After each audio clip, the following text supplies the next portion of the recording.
Shalom, salutations à tous au nom de Yeshua, que le nom du Seigneur soit béni. Alors nous sommes mercredi 14 janvier, il est très tard, que Yeshua, Jésus de Nazareth, soit béni, soit élevé. Alors aujourd'hui, frères et sœurs, j'aimerais vous partager quelque chose de capital grâce au Seigneur et j'aimerais vraiment qu'on puisse vraiment réaliser cela. Alors, j'aimerais parler sur le règne d'Élohim, le règne du Seigneur, le règne du Père, son règne. Et c'est tellement capital, important de vivre dans le règne, de vivre le règne du Seigneur. Être dans le règne et de vivre le règne du Seigneur. Parce que les temps sont compliqués. Alors sans plus tarder, je nous invite à prier parce que la parole est prophétique, la parole est spirituelle. Il faut que l'Esprit nous ouvre l'intelligence afin de comprendre ce qui peut être dit à travers les Écritures. Donc voilà.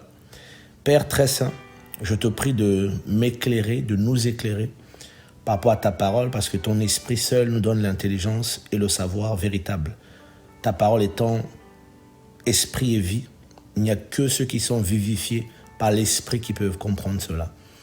Des sources d'eau qui jaillissent de nos entrailles pour que les nations puissent abreuver et nous-mêmes avec. Sois grandement élevé et béni, divin roi, notre Père. À toi la gloire, la majesté. Tu règnes, tu n'as pas d'égal et tu n'auras jamais d'égal. Tu es l'espérance de nos âmes, le salut de nos vies. Yehoshua, ouvre nos oreilles, bénis ton peuple, bénis-nous et donne-moi à partager fidèlement ta parole. Saint-Esprit, mon Seigneur, au nom de Yehoshua. Amen. Voilà, je voulais vraiment nous entretenir, mes amis, sur ce sujet-là, le règne du Seigneur. Mes amis, nous sommes dans le monde, mais nous ne sommes pas du monde. Nous sommes dans un monde où il y a énormément d'entités mystiques, spirituelles. Il y a des hommes. En fait, il y a plusieurs règnes, d'accord ? Il y a plusieurs règnes dans le monde. Vous verrez que Paul, aux Éphésiens, va dire que l'Église, c'est par le moins de l'Église que les puissances, tout ça connaissent aujourd'hui à travers l'Église la sagesse infiniment variée du Seigneur. Donc, et dans le même livre, je crois, Éphésiens 6, il nous parle des principautés, il nous parle des esprits méchants, toutes ces choses-là. Mais il y a aussi le règne des hommes, le règne du péché, le règne de l'Antichrist qui vient et qui s'est déjà installé.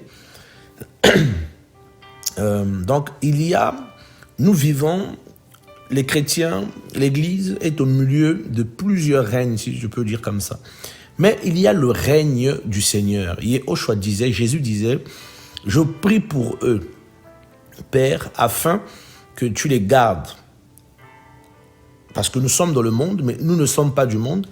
Et parce que lui, s'en allant au Père, va prier pour l'Église, disons, pour ses disciples, disons au Seigneur, au Père céleste, de les garder.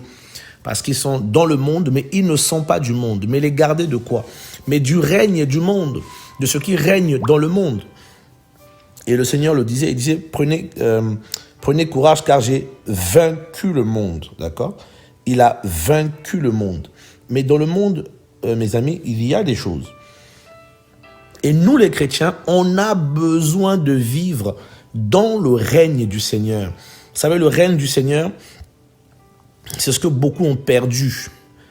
Le règne caractérise la présence du Seigneur. Le règne, c'est quand le Père est là et les œuvres se font naturellement. Et dans le règne, il y a aussi cette particularité. Vous savez, il faut qu'on grandisse. Beaucoup de chrétiens aiment quand les gens tombent par terre, l'onction, les prophéties, tout ça. Vous savez, il y a un mystère pour ceux qui exercent le service du Seigneur. Ils comprendront de quoi je parle. Pour ceux qui ont des dons de puissance, ceux qui ont des dons spirituels, ceux qui exercent le service et ceux qui ont un service quelconque. Je parlerai d'abord de cela. vous pouvez voir qu'il y a des gens qui peuvent manifester des dons. En fait, quelqu'un peut manifester une onction du Seigneur, mais ne pas avoir avec lui la présence du Seigneur. Moi, ce qui me plaît beaucoup, qui m'attire souvent dans les rassemblements des chrétiens, c'est pas les manifestations forcément de l'onction, les gens tombent par terre, les délivrances, les guérisons. Je cherche souvent une chose. Chaque fois que je vais dans un programme, je cherche souvent une chose, le règne. En fait, derrière tout ça, il faut traquer la présence du Père. Parce que la présence du Père restaure les cœurs, les âmes, le règne de sa présence. Et donc, il y a des chrétiens qui ne vivent pas le règne du Seigneur à cause du péché. Vous avez beaucoup de gens qui prient, énormément de personnes. Ils prient, ils vont à l'assemblée, beaucoup vont à l'église, comme ils disent. Je vais à l'église, je prie, je connais le pasteur, je connais mon pasteur, je connais l'ancien, je connais le diacre, je connais l'apôtre, le prophète, tout ce que vous voulez, évangéliste et tout. Mais est-ce que ta vie, ma vie, est-ce qu'il y a le règne du Seigneur? Est-ce que le Seigneur règne dans ma vie? Est-ce que j'ai une vie assujettie au règne du Seigneur? Vous voyez? Et quand tu as le règne du Seigneur, c'est pas quelque chose qui est temporaire, c'est quelque chose qui est tout le temps. Cette présence-là, tu l'as avec toi tout le temps. Et lorsque tu pries, cette présence est là. Lorsque tu dors, elle est là. Tu te réveilles, elle est là. Tu sors, elle est là. En fait, le règne-là, c'est quelque chose d'important. Beaucoup vont jeûner, prier pour avoir la puissance, pour avoir des ministères qui détonnent, mais ils ne sont pas l'ami du Père. Ils ne sont pas pour beaucoup les fils et les filles du Père. Ce qu'ils veulent là, c'est que le Seigneur les garde, les protège leurs enfants, leur donne le feu pour faire le service, le ministère. Ils veulent être des grands hommes excusez-moi l'expression, de Dieu, des grands pasteurs, les grands prédicateurs, les grands apôtres, des grands prophètes sur les réseaux sociaux et ailleurs, des grands chantres. Mais vous allez voir que il n'y a que les amoureux du Seigneur. Il n'y a que ceux qui savent de quoi je parle vont comprendre de quoi je parle. Le règne, cette présence du Père qui n'est pas forcément tout le tumulte, tout ce brouhaha, tous les gens qui tombent par terre partout, mais une présence calme qu'on peut ressentir même si on ne parle pas en langue. C'est une présence qui est là. Et cette présence est un bouclier. C'est comme si tu es dans un gant, dans un vêtement. Le Père t'habille et il est avec toi partout, à l'image de Moïse. Vous voyez un peu, sur la montagne, à l'image d'Élisée, à l'image de Élie. L'ange de Yahweh était tout le temps avec lui. Même quand il faisait pas Rakaba, non, à l'image de Samuel. Donc vous voyez, il y a une dimension c'est une dimension, même si j'aime pas ce genre de discours, moi j'aime pas le genre d'expression dimension, niveau, parce que le Seigneur est un. Et on l'adore en esprit et en vérité. Et il y a le règne. Regardez une parole que le Seigneur va demander, que les disciples vont demander au Seigneur. Nous sommes dans le livre de Matthieu, le chapitre 6.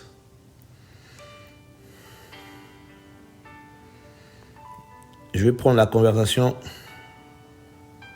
Regardez la conversation que le Seigneur va avoir avec ses apôtres. Et après, je vais switcher sur le règne. Mais il est important de comprendre un peu le contexte. Voilà.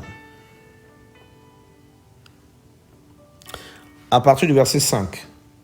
Vous pouvez même lire à partir du verset 1 pour avoir le contexte un peu plus approfondi. Mais je prends juste le verset 5 pour nous expliquer en fait de quoi il s'agit ici. Et quand tu pries, ne sois pas comme les hypocrites, parce qu'ils aiment faire leurs prières en se tenant debout dans les synagogues et au coin des rues pour être vus des humains. Amen. Je vous dis qu'ils reçoivent leur récompense. Vous voyez un peu? Donc, ici, il met l'accent sur n'oubliez pas qu'à l'époque, c'était la loi, hein, les gens priaient comme ça, hein, beaucoup priaient debout. Mais il va leur dire ici que beaucoup d'hypocrites prient debout et font des choses en public, des coins de rue dans les synagogues, afin qu'on les voit, qu'on les remarque. Et c'est ce qui caractérise aujourd'hui notre génération. Aussi les réseaux sociaux, tout ça. Donc, le côté m'as-tu vu que beaucoup ont. Beaucoup, ils vont à l'assemblée parce que c'est là-bas qu'ils vivent leur foi. Un chrétien dit, bon, dimanche, je ne vais pas à l'assemblée, je vais prier à la maison. Non, non, non. il dit, bon, je vais faire autre chose que aller près à l'assemblée dimanche. Non, non, non, s'il ne va pas à l'assemblée, il n'est pas à l'aise. Il ne va pas se sentir bien. C'est parce que c'est là-bas pour lui que ça se passe. C'est là-bas qu'il vit le Seigneur. Et ça, c'est malheureux pour beaucoup. Amen, je vous dis qu'ils reçoivent leur récompense. Verset 6. Mais toi, quand tu pries, entre dans ta chambre, ayant fermé ta porte, prie ton Père qui est là, dans le secret. Et ton Père qui voit dans le secret te récompensera publiquement. Donc ça se passe dans le secret, pour une vie publique, avec le Seigneur puissant. Mais ça se construit dans le secret. Mais en priant, ne multipliez pas de vaines paroles comme font les païens. Donc les païens aussi prient. Donc il y a des chrétiens qui sont des païens en fait qui prient. Parce qu'il y a beaucoup de chrétiens païens qui ne sont pas des disciples. Il y a énormément de païens dans nos églises. Énormément de païens, de chrétiens païens qui pratiquent le péché, qui vivent dans le péché. Beaucoup qui n'obéissent pas à la parole, mais qui prient. Vous voyez un peu ce que le Seigneur dit ici? Mais en priant, ne multipliez pas de vaines paroles comme font les païens, car ils pensent qu'en parlant beaucoup, ils seront exaucés. Donc, il y a des païens qui cherchent l'exaucement. Vous avez des chrétiens païens. Je ne veux insulter personne, ni manquer de respect à personne. Mais c'est une réalité que moi j'ai vue également. J'ai vu. Ça fait plus de 24 ans que je vais dans les églises. Plus de, peut-être même 30 ans aujourd'hui facile, si je prends depuis que je suis enfant. Il dit, il multiplie les paroles, pensant qu'ils seront exaucés. Donc il y a des gens qui viennent prier, ils vont parler en langue toutes les nuits, ils vont prier, ils vont faire beaucoup de bruit. Il dit quoi? Ne leur ressemblez donc pas, car votre Père sait de quoi vous avez besoin, avant que vous lui demandiez. Là où ça m'intéresse, on rentre. Verset 9. Mais vous donc, ou encore vous donc, priez ainsi. Donc il va donner ici un modèle de prière. Mais qui n'est pas seulement, parce que beaucoup s'arrêtent ici, parce qu'ils ont l'impression que c'est une prière, voilà, une prière c'est une forme de glossolalie. Non, c'est pas un mantra, comme on en fait d'autres. Ouais, les chrétiens païens que je veux parler là. Ils en ont fait une espèce de mantra chaque nuit, notre Père qui es aux cieux, que ton nom soit sanctifié. En fait, cette prière n'est pas une prière de récitation, c'est ce que je veux dire exactement. C'est pas une récitation, c'est quelque chose de plus profond ici.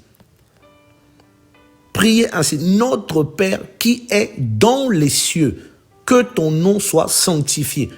Premier point, sanctification. Le nom du Père doit être sanctifié. Donc, mis à part, respecté. Le nom du Père, c'est la parole. Donc, la parole doit être sanctifiée. Vous comprenez un peu?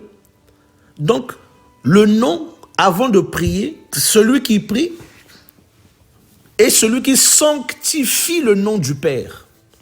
Celui qui a une vie de prière spirituelle a une vie qui sanctifie le Seigneur. C'est de ça que Yehoshua, Jésus parle ici. Il dit, quand vous fermez là, demandez au Père que son nom soit sanctifié. Mais où? Mais d'abord dans notre propre vie. Avant que ça soit dans la vie des autres, de facto, nous devons vivre cette vie et après les autres après. Mais ça commence par nous. Que ton royaume vienne, que ta volonté soit faite dans le ciel, aussi sur la terre. Je vais m'arrêter sur ces deux versets simplement d'abord, qui m'intéressaient. Le royaume ici, c'est le règne. Vous comprenez? Que le règne vienne. C'est-à-dire que le Père soit sanctifié dans les vies, dans nos cœurs, dans nos assemblées, et que son règne vienne. Et que la volonté du Père soit faite comme elle est dans le ciel, qu'elle soit faite aussi sur la terre. Vous allez voir que beaucoup vont arrêter avec la musique du monde, parce que dans le ciel, il n'y a pas la musique du monde. Excusez-moi. Beaucoup vont arrêter avec des maquillages à outrance, des faux cheveux à outrance, des looks à outrance, des choses bizarroïdes à outrance, parce que ils vont vivre le règne d'en haut. Et que ce règne d'en haut doit être comme sur terre. C'est l'image dans laquelle nous avons été formés. L'image dans laquelle nous avons été moulés, Yehoshua, l'image du Père. C'est cette image-là qui doit descendre dans nos vies. qui doit nous affecter. L'image céleste. C'est-à-dire que Yehoshua est l'image de l'Élohim invisible. Yehoshua est l'image du Créateur. Donc nous avons été faits à son image, nous chrétiens, enfants d'Élohim. Donc la volonté du Père, c'est que nous soyons sanctifiés. La volonté du Père, c'est que nous soyons sauvés. La volonté du Père, c'est que nous le connaissions, lui, le véritable Elohim. C'est ça, sa volonté. Mais on ne peut pas avoir cette volonté-là si son nom n'est pas sanctifié. Que si le règne ne descende pas. Impossible d'avoir une vie chrétienne selon l'évangile si le règne, si le royaume du Père n'est pas en nous. Vous voyez un peu? Ça commence par là. On sanctifie le Père et on est le royaume vient dans nos vies comme elle est au ciel. C'est la volonté parfaite et nous vivons cette parole-là. Et nous vivons le règne qui est comme dans le ciel. Pourquoi? Regardez cette parole. Nous sommes dans le livre de Colossiens. Alors Colossiens, le chapitre 1. Le verset 13. Voilà. Je vais même prendre le verset 12. Vous allez comprendre pourquoi le règne. Rendons grâce au Père qui nous a rendus suffisants, ou encore capables. D'accord? Il nous a rendus suffisants d'avoir part au lot des saints dans la lumière, qui nous a délivrés hors de l'autorité de la ténèbre et nous a transportés dans le royaume du Fils de son amour, en qui nous avons la rédemption par le moyen de son sang, le pardon des péchés. Vous voyez un peu? Donc, celui qui a reçu le pardon des péchés a été sanctifié et à son tour, il sanctifie le Père. Et vu qu'il est transporté dans le royaume de Yehoshua, le Fils de son amour, il est transporté parce qu'il est délivré de la puissance de la ténèbre. Donc, il ne vit plus une vie selon l'homme. Il n'a plus une vie selon l'humain. Il est dans le règne. Parce que dans le ciel, mes amis, c'est le règne. Vous voyez que le Seigneur disait que nous devons, que ton règne vienne. Yehoshua disait à ses disciples, priez en disant que ton règne vienne. Que ton règne vienne, que ta volonté soit faite sur la terre comme elle est au ciel. Donc le modèle, c'est le ciel. Et voilà pourquoi le tabernacle avait pour modèle le ciel. Vous voyez un peu, donc celui qui marche avec le Seigneur, celui qui est dans le règne du Seigneur, c'est celui qui sanctifie la parole, qui sanctifie le Seigneur. Vous savez que Moïse a frappé 2 fois le bâton, 2 fois le rocher. Yahweh a dit, tu n'as pas sanctifié mon nom devant mon peuple, tu ne rentreras pas à Canaan. Donc, il n'avait pas donné le respect, il n'avait pas respecté le Père devant les autres, devant son peuple. Donc, il y a ce que je disais au début. Donc, ouais, celui qui est dans le règne du Père vit selon la parole du Seigneur. Et la présence du Père est avec lui. Tu n'as pas besoin de renverser les chaises, de prophétiser à longueur de temps. Mais c'est une communion. En fait, tu as Mashiach en toi. Et beaucoup de chrétiens n'ont pas le règne du Père.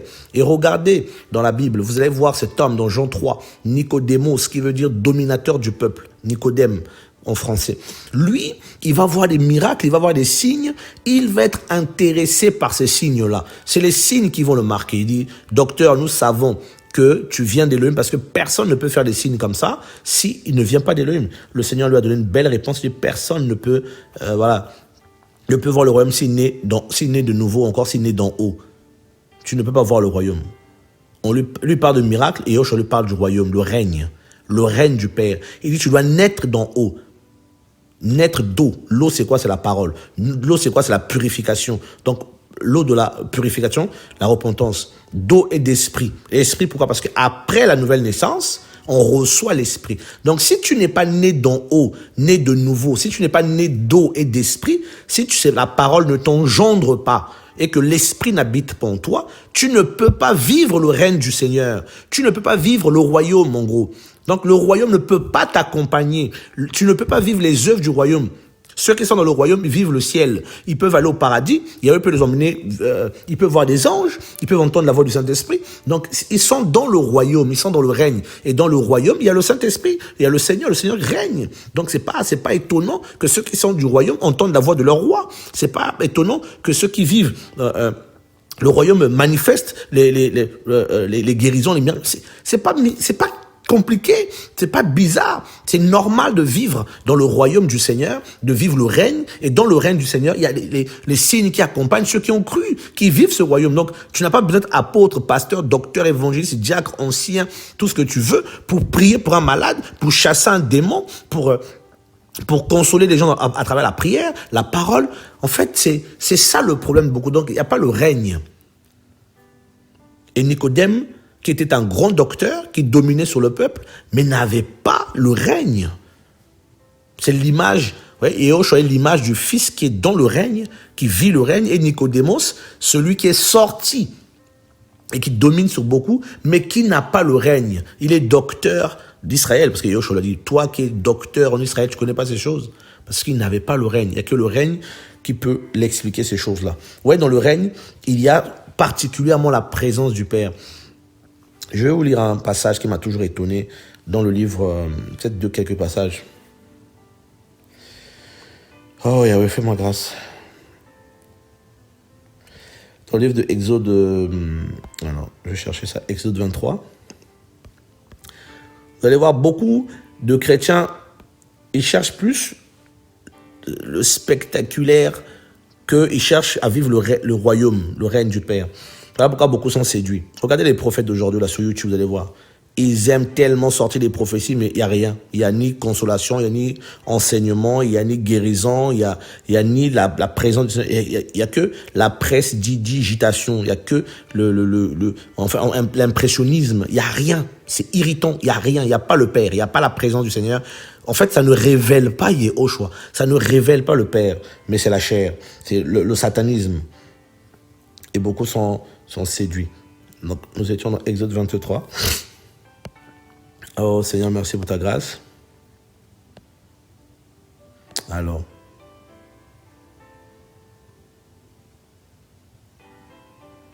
Regardez la parole que le Seigneur dit ici.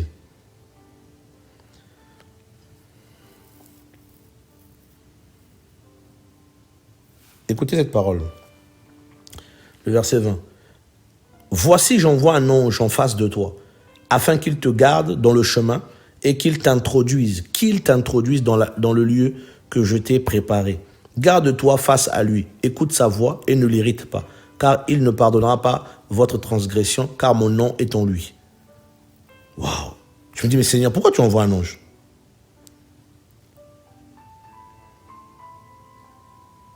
Pourquoi il envoie un ange? Pourquoi tu ne viens pas toi-même? Au verset 23. Car mon ange marchera en face de toi et t'introduira chez les Amoréens, les Étiens, les Phérésiens, les Kénanéens, les Étiens, les Yébousiens, et je les exterminerai. Mais Seigneur, pourquoi Yahweh ne vient pas?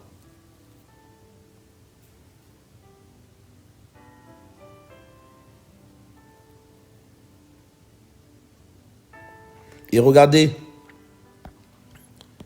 Yahweh connaissant toutes choses en avance. Oh, le Seigneur est tellement terrible. Regardez la réponse du Seigneur. Alors, Exode 32, si ma mémoire est 32, 34.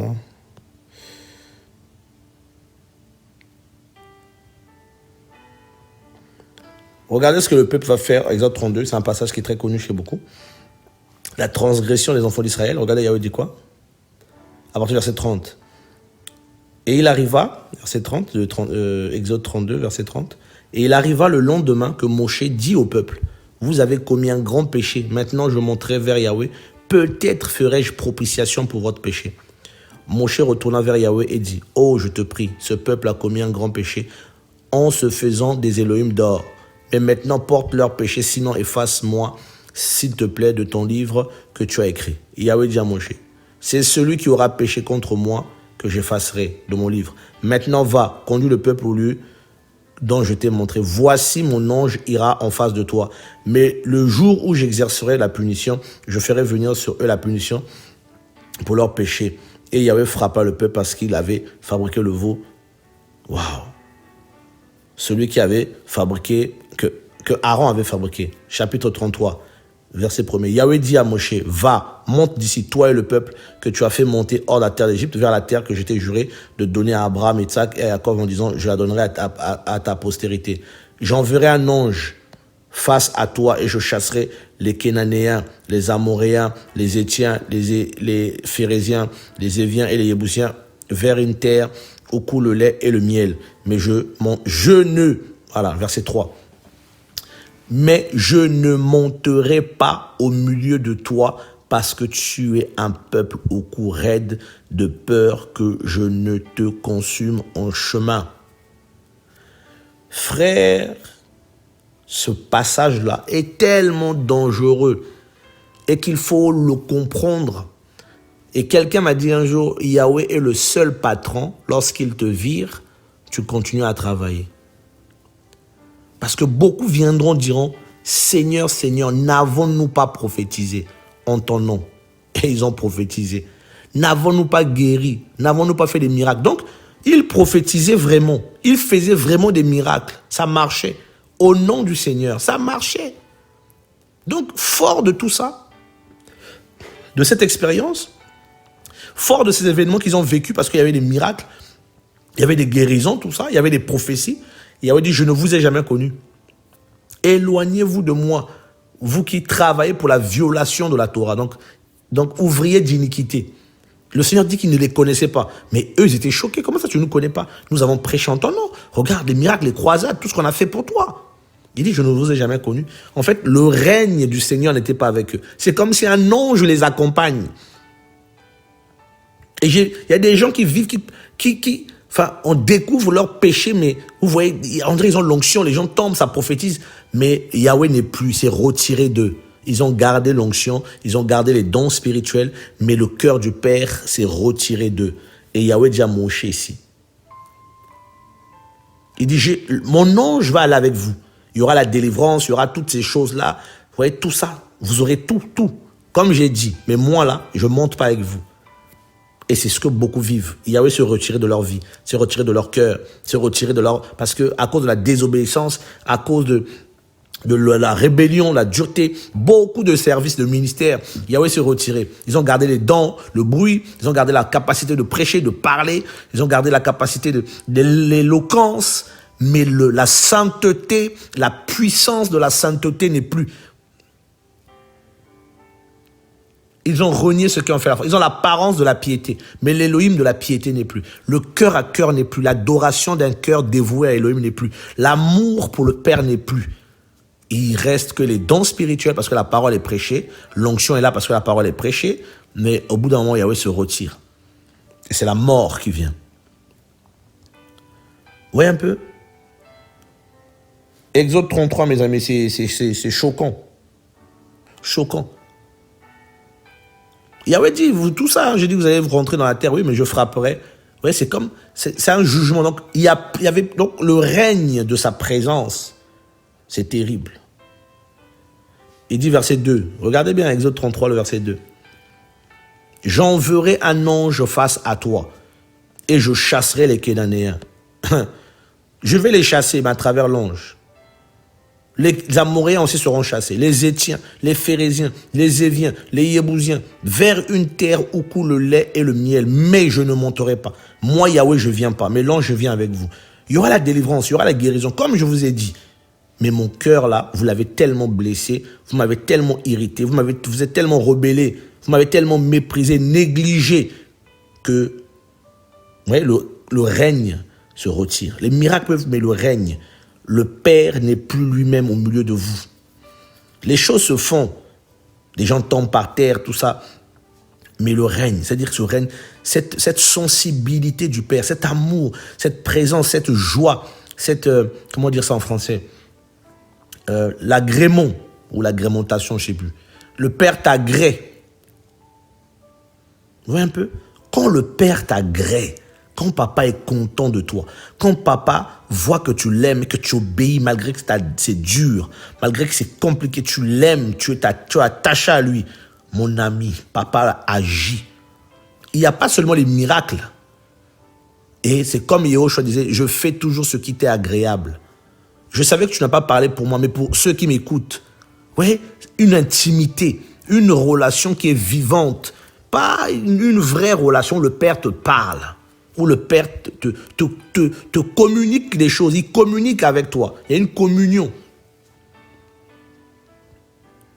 Il ne te parle pas seulement pour te donner des versets bibliques, mais il te parle aussi pour te dire « Je t'aime, prends courage, je suis avec toi, je suis avec toi ». Il te parle de l'avenir, de ton avenir. Je t'aime, je te sauverai, tu es avec moi, tu es mon enfant, tu es mon élu, tu es ma fille, tu es mon fils. Ouais, là, cette communion-là. Yahweh dit « Je ne monte pas ».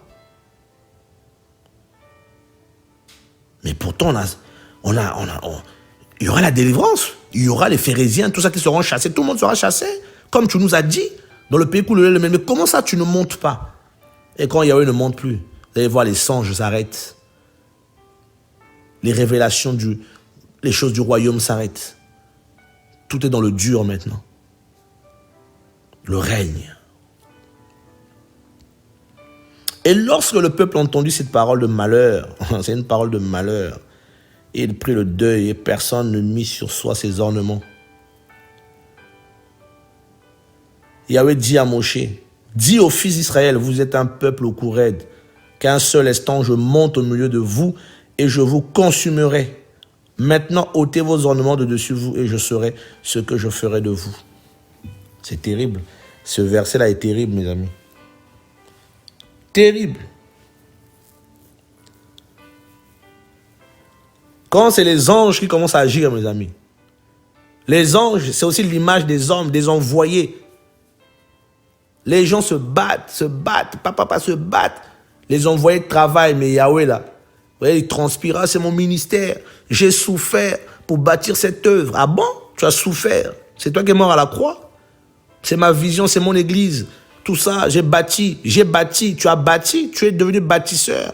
Tu bâtis avec Yehoshua ou bien Yehoshua dit qu'il je bâtirai mon église.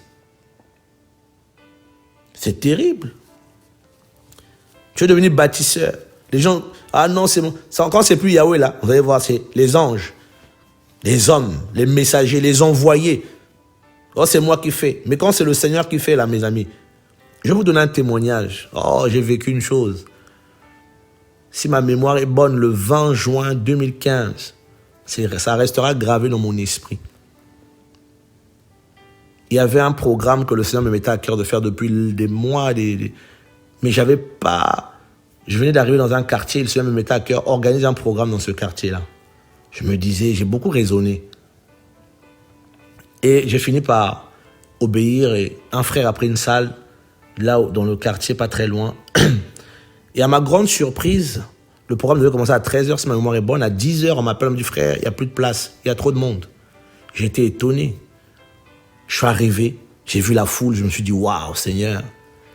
J'ai demandé à un frère de prendre avant moi et puis j'ai pris après. Et le programme arrivait vers la fin.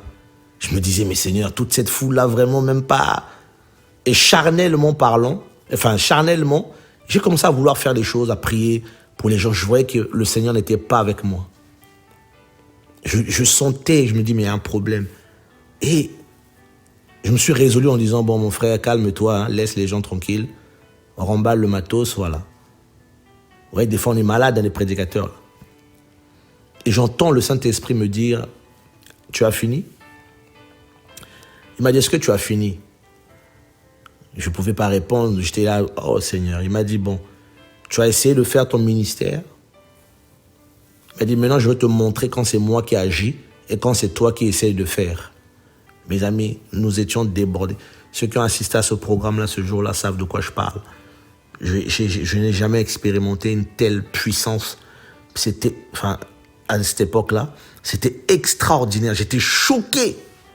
Les gens couraient devant pour donner leur vie au Seigneur. Les anges chantaient des chants, j'entendais et je chantais en même temps. C'était terrible, mais une gloire. Les anges chantaient, je chantais. C'est pas possible. C'est pas possible. Mais quelle présence. Et quand j'ai fini, les gens même qui habitaient dans la ville ne savaient pas que j'étais prédicateur. Mais il faut voir, pasteur, mais comment on n'était pas au courant? C'était extraordinaire. Mais je suis sorti de là ce jour-là. Quelqu'un m'avait frappé au niveau des pieds, je ne savais pas c'était qui. Mon ongle avait sauté sous mes chaussures, le sang, l'autre genou avait gonflé. Le Seigneur est tellement bon pour nous garder des fois, il nous brise les pattes. Je criais de douleur pendant que l'esprit visitait les gens.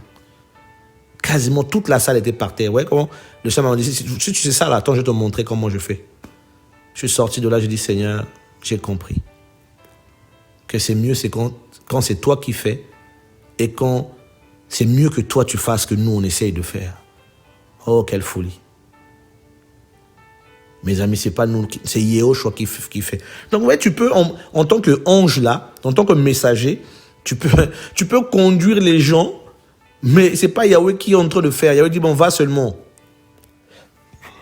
Il y a beaucoup de gens comme ça. Et c'est la mort, hein. Beaucoup n'ont. Il y a plus le règne. Le règne du Seigneur, quand tu es là, même à la maison, tu sens que faut que tu pries. Il faut que tu médites. Tu sens en toi. Quand tu restes trop longtemps sur quelque chose, tu sens l'esprit te parler. Là, tu restes trop longtemps là, sur telle chose. Là, tu es en train de perdre du temps. Là, c'est la distraction. L'esprit est sur toi. Tu penses à quelque chose, il t'arrête. Pourquoi tu as pensé à ça? C'est pas bon. Ça, j'aime pas cette pensée-là. Pourquoi tu penses comme ça? Tu dis, waouh. C'est le règne. En fait, tu es dans quelque chose. Il n'y a qu'une onction qui est tout le temps sur toi.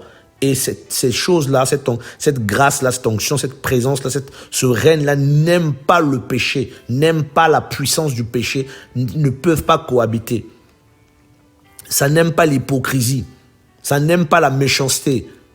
Ça n'aime pas tout ce qui est impur, mes amis. Vous voyez, quand le règne vient habiter là, personne ne travaille. Regardez encore dans la parole du Père. Oh Seigneur, merci pour ta présence. Quand Yahweh bâtit une œuvre, mes amis, quand elle est parfaite là, les hommes ne travaillent plus. C'est lui qui fait. Les anges ne font plus rien. Israël était tellement dans le péché qu'ils ont blessé le cœur du Père. Et beaucoup de serviteurs du Père sont comme ça. Ça travaille, ça fait l'œuvre, ça va à gauche, à droite, mais le Père est blessé et il a retiré sa présence. Et les enfants du Seigneur sentent que il y a l'onction, il y a la grâce, tout ça, mais quelque chose manque. Il y a comme un goût qui manque. Regardez ici, Moshe, il va finir de faire le tabernacle. Je vais même prendre la partie du verset 33, donc les autres 40. Je crois qu'il y a un autre passage, je prends aussi, qui parle à peu près de la même chose aussi. Alors, verset 33, il dressa aussi le parvis tout autour du tabernacle et de l'autel, et tendit le rideau de la porte du parvis. Ainsi, Moshe acheva l'ouvrage. Donc, Moshe va achever l'ouvrage selon ce que Yahweh lui avait montré. Et regardez ce qui se passe après que l'ouvrage est achevé. La nuée couvrit la tente de réunion. La gloire de Yahweh remplit le tabernacle. Oh oui, remplit, là, c'est ça qu'il nous faut. C'est ça qu'il nous faut, être rempli. Moshe ne pouvait pas, verset 35, Moshe ne pouvait pas entrer dans la tente de réunion car la nuée demeurait sur elle. La gloire de Yahweh remplissait le tabernacle. Waouh! Waouh! La nuée remplissait. Donc l'œuvre est achevée, la nuée a rempli. Le feu. Oh Seigneur. Le feu. 1 Roi le chapitre... regardez, 1 Roi le chapitre 8. Oh, alors c'est où ça? 1 Roi... Mélachim, un roi. Oh, voilà. Un roi. Le chapitre 8. Beaucoup de chrétiens connaissent ici ce passage.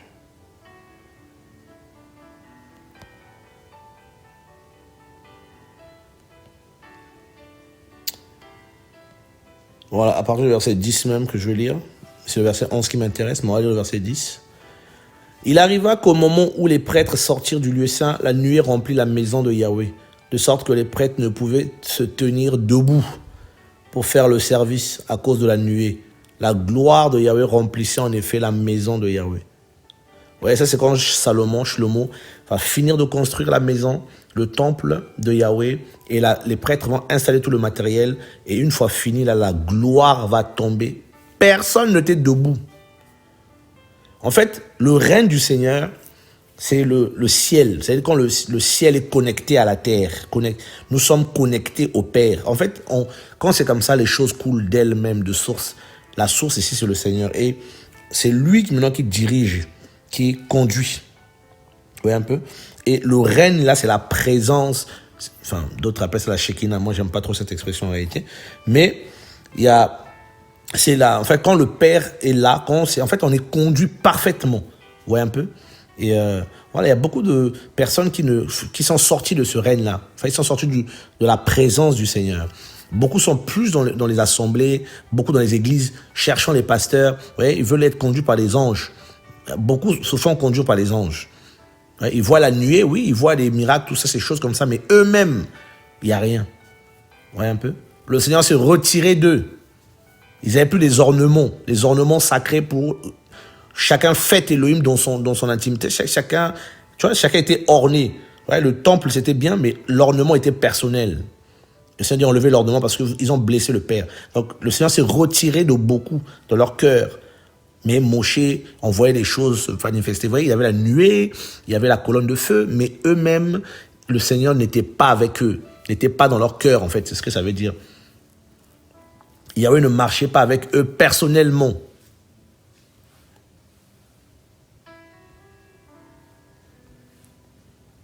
Il n'y avait pas le royaume.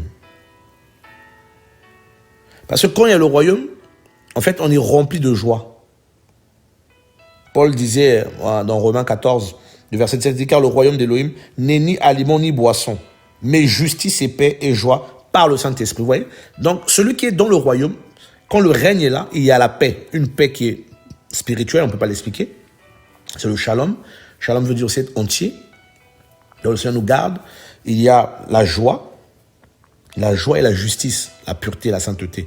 Recherchez premièrement le royaume et les autres choses là vous seront données en retour. Donc, c'est d'abord le règne. En fait, il faut qu'il y ait le règne du Père dans nos vies. Le règne. Et c'est dans ce règne-là qu'on est rempli de bonté, rempli de grâce, de joie, de vie. En fait, celui qui est dans le règne du Seigneur, c'est celui-là même qui va tenir face aux épreuves, parce qu'il ne sera pas seul.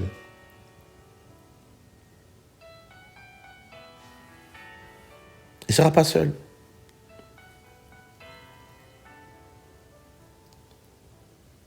Il ne sera pas seul. Cherchez premièrement le royaume d'Élohim et sa justice. Et toutes ces choses vous seront rajoutées ou encore ajoutées.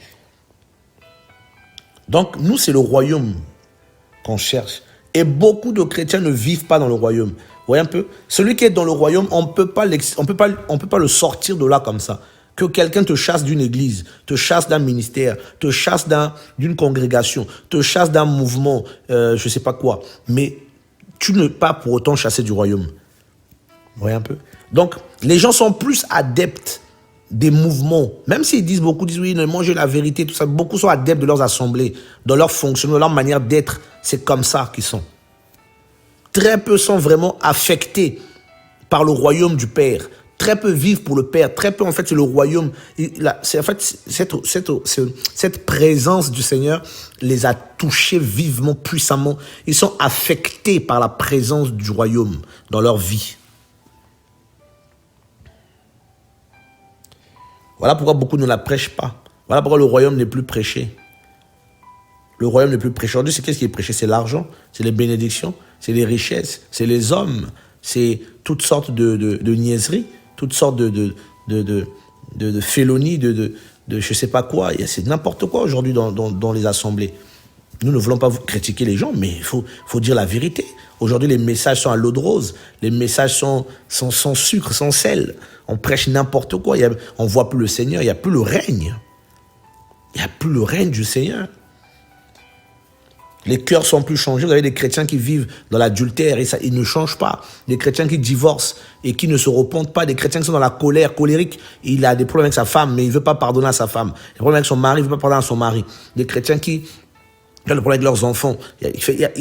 Enfin, le royaume, c'est la paix. La paix avec tous. Rechercher la paix avec tous. et la sanctification sans laquelle personne ne verra Elohim. Il faut la paix. Le royaume, c'est la paix, c'est la justice. Le royaume, c'est la justice, la paix par le Saint-Esprit. Ah oui, le royaume là. Justice et paix et joie par l'Esprit Saint.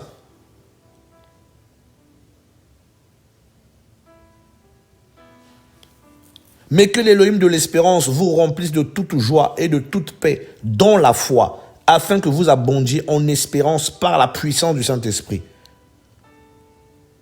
Waouh! Or, je suis moi-même aussi persuadé à votre sujet, mes frères, que vous êtes vous aussi pleins de bonté, remplis de toute connaissance et que vous pouvez même vous avertir les uns des autres. Romains 15, 13 et 14. C'est écrit dans la parole. Nous avons besoin de l'esprit.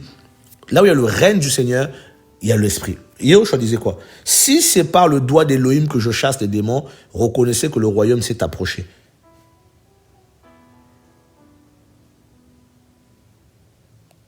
Et le royaume nous remplit des fruits de justice. Étant remplis de fruits de justice par le moyen de Yahushua, Mashiach, à la gloire et à louange d'Élohim. Nous sommes remplis.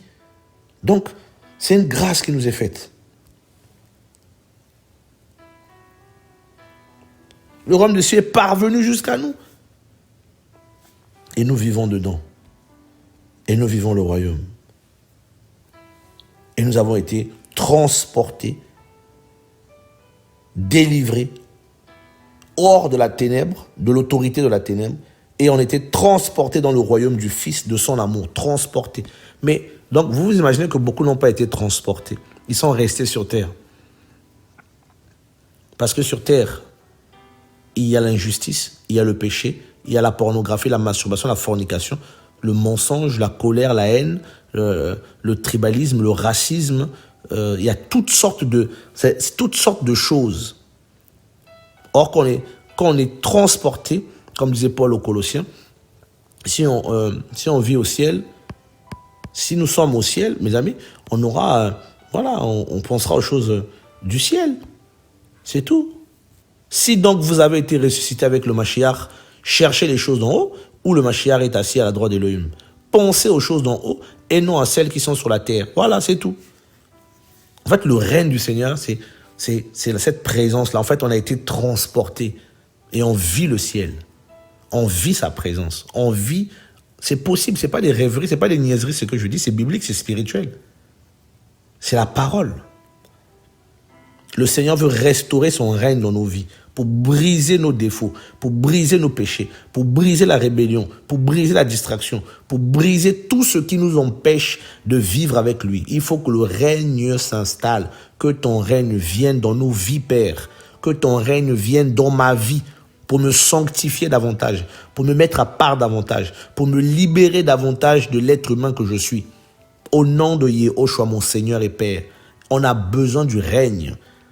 Le monde a besoin des hommes et des femmes qui vivent le règne du Seigneur. Nos églises ont besoin qu'il y ait le règne du Seigneur Yahushua, pour que les esprits impurs soient chassés au milieu de nous, pour que les cœurs soient transformés au milieu de nous, et que ces cœurs transformés reflètent la vie du Mashiach Yahushua, Jésus de Nazareth. Seigneur, sauve-nous, libère-nous. Voilà mes frères et sœurs, on a vraiment besoin de ça, que le Seigneur nous fasse grâce. Et ceux qui ne sont pas convertis, il faut se convertir. Être chrétien, c'est pas aller à l'église tous les dimanches. Être chrétien, c'est pas connaître un pasteur ou un dirigeant ou je sais pas qui. Être chrétien, c'est être transformé, être né d'en haut, être né de nouveau, être renouvelé, être restauré dans son être intérieur. Être chrétien, c'est être délivré du péché, délivré de toutes sortes de péchés. On ne peut pas être chrétien, continuer à vivre une vie qu'on avait hier, continuer à écouter la musique du monde, continuer à s'habiller bizarrement, continuer à paraître bizarrement devant les gens, avoir une double vie, tout ça, à tromper sa femme, tromper son mari. Être chrétien, oui, non, on est faible, on a des faiblesses, oui, mais le ciel est puissant pour nous libérer. On doit vivre le règne, on doit retourner entre les mains du Seigneur. Que son règne, c'est comme une zone de confort. C'est comme le jardin d'Éden où Adam et Chava étaient. Voilà, tant qu'on est dans ce jardin, on est en paix, on était bon. Combat ou pas combat, mais Yahushua est là. Et il nous parle, il nous guide, il nous aide.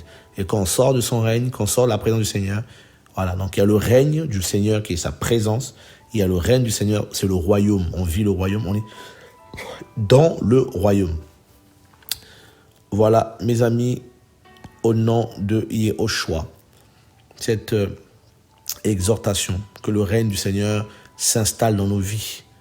Voilà, que ton royaume vienne, que ton règne vienne dans nos cœurs, dans nos pensées, dans nos vies, pour détruire les forteresses du raisonnement du péché, pour détruire les faiblesses, pour arracher les chaînes, les fils barbelés dans lesquels beaucoup sont attachés.